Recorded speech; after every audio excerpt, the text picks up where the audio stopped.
हड़सर से हमारी पैदल यात्रा प्रारंभ हो जाती है। महादेव के जयकारों के साथ हम आगे बढ़ते हैं। यहाँ से सबसे पहले हम तोस का गोट पहुँचते हैं, जो हड़सर से लगभग 2 किलोमीटर की दूरी पर स्थित है।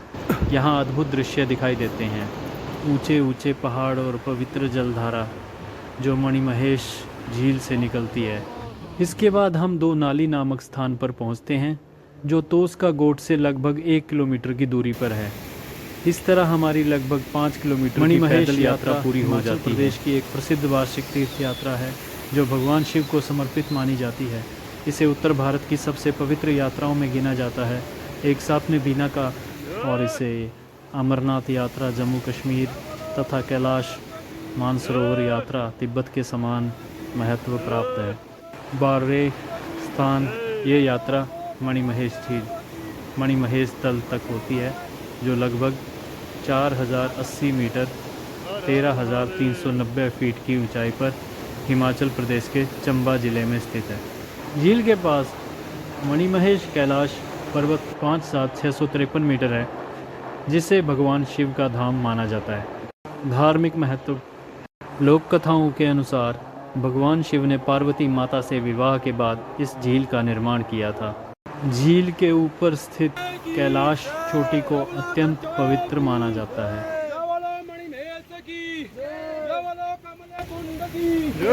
तोस का गोट से आगे बढ़ने पर हम धनचो पहुंचते हैं, जिसे यात्रा का आधा मार्ग माना जाता है। धनचो में आपको प्रसिद्ध धनचो झरना देखने को मिलेगा, जहां मां काली का वास माना जाता है। यहां चढ़ाई करते समय यात्रियों पर जल की बूंदें भी गिरती हैं। पहले इस झरने के निकट जाना वर्जित था, परंतु अब श्रद्धालु यहाँ दर्शन कर सकते हैं।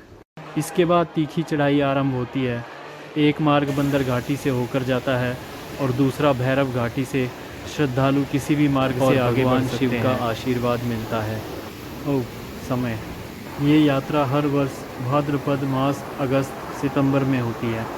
यात्रा की शुरुआत जन्माष्टमी से होती है और समापन राधा अष्टमी पर होता है, लगभग 15 दिन। यात्रा मार्ग मुख्य रूप से 2 रास्ते हैं। Number 1 Chamba minus Bharmour Hadsar Manimahesh. सबसे लोकप्रिय मार्ग पैदल यात्रा लगभग 13 से 14 माइनस किमी टू भरमौर ट्राउट गुप्ती दर्रा मणिमहेश कठिन और लंबा मार्ग साधुओं द्वारा अपनाया जाता है। क्या आप चाहेंगे कि मैं आपको यात्रा का पूर्ण दिन प्रतिदिन कार्यक्रम इटिनरी भी हिंदी में बना दूं, ताकि एक यात्री आसानी से समझ सके कि किस दिन कहां पहुंचना है। इसके पश्चात अगला पड़ाव शिव घराट है, जो धनचो से लगभग 2 किलोमीटर की दूरी पर स्थित है। कहा जाता है कि यह महादेव का घराट है। यहाँ भक्त खड़ी चट्टानों से कान लगाकर सुनते हैं तो उन्हें हजारों घराट चक्कियाँ चलने की ध्वनि सुनाई देती है। श्रद्धालु यहाँ गेहूँ या आटा चढ़ाते हैं।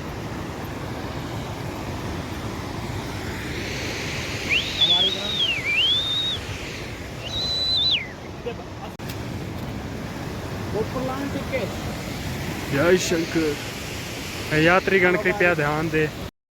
यहाँ से आगे बढ़कर यात्री सुंदरासी नामक स्थान पर पहुँचते हैं, जो शिव घराट से लगभग 1 मील की दूरी पर है।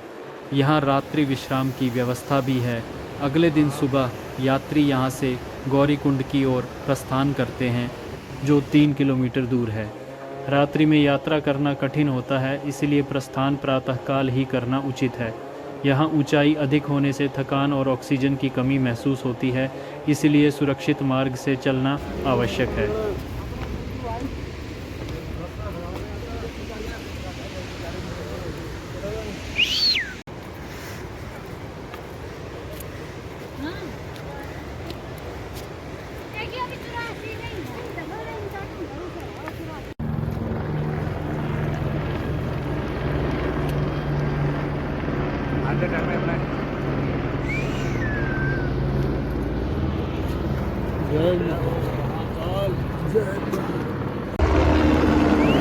आगे बढ़ते हुए हम गौरीकुंड पहुंचते हैं। हेलीकॉप्टर यात्रा यहीं तक होती है। यहाँ केवल स्त्रियां स्नान करती हैं। मान्यता है कि माता पार्वती ने भी यहीं स्नान किया था और उन्होंने महादेव को पाने के लिए तपस्या भी की थी। यही तपस्थल माना जाता है। यहाँ से मणिमहेश कैलाश पर्वत का दिव्य दर्शन होता है। गौरीकुंड से मणिमहेश झील मात्र 1 किलोमीटर की दूरी पर है।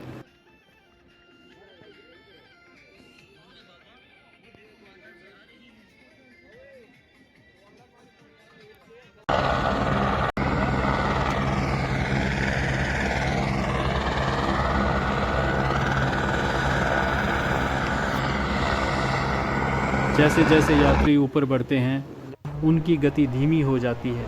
झील पहुंचने पर प्रातः 4 बजे मणि दर्शन की परंपरा है। उस समय संपूर्ण कैलाश पर्वत भक्तों के जयकारों से गूंज उठता है।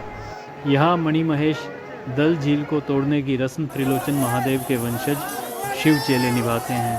यह परंपरा भरमौर के सांचुई गांव के शिव चेले निभाते हैं। इसके पश्चात सभी श्रद्धालु शिव कुंड में स्नान करते हैं। राधाष्टमी के शुभ मुहूर्त पर यह पवित्र स्नान करना विशेष रूप से फलदायी माना जाता है। तो ये है मणिमहेश यात्रा की जानकारी। आपको अच्छी लगी हो तो सब्सक्राइब कर दे चैनल को और बने रहें इसी तरह से। हर हर महादेव।